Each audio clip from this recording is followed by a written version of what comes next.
ஸ்ரீ மகாபெரிவா திருவடியில் சரணம். என்னோடய சேனலை தொடர்ந்து ஃபாலோ பண்ணுற அத்தனை பேருக்கும் நன்றி. என்னோடய சேனலில் பொது பரிகாரங்கள், சக்தி மிகுந்த ஸ்லோகங்கள் அத்தனையும் கொடுத்துக்கிட்டு இருக்கேன். உங்களுக்கு ரொம்ப உபயோகமாக இருக்கும் நான் நம்புகிறேன். நாம் இந்த பதிவில் பார்க்க போகிறது, எனக்கு பிறந்ததுலேருந்து தலையெழுத்தே சரியில்லை, நான் ரொம்பவும் கஷ்டப்பட்டுக்கிட்டு இருக்கேன், என்னுடைய வாழ்க்கையில் ஒரு நல்ல விஷயம் கூட நடக்கலை, ஏன் எனக்கு மட்டும் இப்படி நடக்குது, அநியாயம் அக்கிரமம் செய்கிறவன் அத்தனை பேரும் நல்லா இருக்காங்க, நான் நேர்மையாக உண்மையாக இருக்கிறேன், அப்படி இருந்தும் நான் ஏன் இவ்வளோ கஷ்டப்படுறேன் அப்படின்னு எனக்கு தெரியலை, எனக்கு வாழவே பிடிக்கலை அப்படிங்கிற மனநிலைமையில் ரொம்ப பேர் வாழ்ந்துக்கிட்டு இருக்காங்க. அந்த மாதிரி நேர்மையாக இருந்தும் உண்மையாக இருந்தும் யாருக்கும் எந்த துரோகமும் செய்யாமல் எந்த நேரமும் இந்த மாதிரி கஷ்டப்பட்டுக்கிட்டே இருக்கிறாங்க அப்படின்னாக்கா அது பூர்வ ஜென்ம கர்மா, அதாவது முன்னோர்கள் வழி பாவம், அது உங்களை தொடர்ந்து வந்துக்கிட்டே இருக்குது அப்படின்னு அர்த்தம். அதனால் நீங்கள் அதை கழிக்கணும்.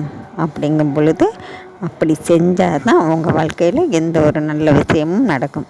அதுக்கு நீங்கள் செய்ய வேண்டியது என்னன்னு பார்த்தீங்கன்னாக்கா, நீங்கள் வாரந்தோறும் சனிக்கிழமை தோறும் நீங்கள் 2 வாழைப்பழம், அப்படி இல்லைன்னா ஒரு அகத்திக்கீரை கட்டு, இப்படி ஏதாவது ஒரு உணவு பசுமாட்டுக்கு நீங்கள் கொடுத்துக்கிட்டே வரணுங்க.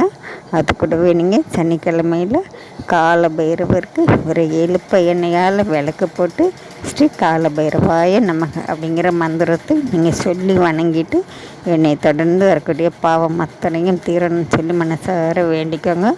அது கூடவே உங்களால் முடிஞ்ச அளவுக்கு அன்னதானம் செய்யுங்க. யாராவது ஒருவருக்காவது ஒரு டீ வடை இந்த மாதிரி விஷயங்கள் வாங்கி கொடுத்துக்கிட்டே வாங்க. நேர்மையாக இருங்க. கண்டிப்பாங்க கடவுள் உங்களுக்கு எப்போவும் துணையாக இருக்காது.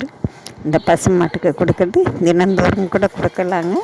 அப்படி முடியாத பட்சத்தில் வாரந்தோறும் கொடுத்துக்கிட்டே வாங்க. கண்டிப்பாங்க உங்களை தொடர்ந்து வரக்கூடிய பாவங்கள் தீரும். அது கூடவே எந்த நேரமும் நீங்கள் சொல்ல வேண்டிய மந்திரம்னு பார்த்திங்கன்னா, சிவ சிவ சிவ சிவ சிவ சிவங்கிற சிவ மந்திரத்தை சொல்லிக்கிட்டே இருங்க. உங்களுடைய மூச்சை காத்து மனசு அத்தனையும் சிவ மந்திரம் சொல்லிக்கிட்டே இருக்கட்டும். சிவபெருமான் உங்களை தொடர்ந்து வரக்கூடிய பாவங்கள் அத்தனையும் தீர்த்து வைப்பார். நாம் அடுத்த பதிவில் பார்க்கலாம்.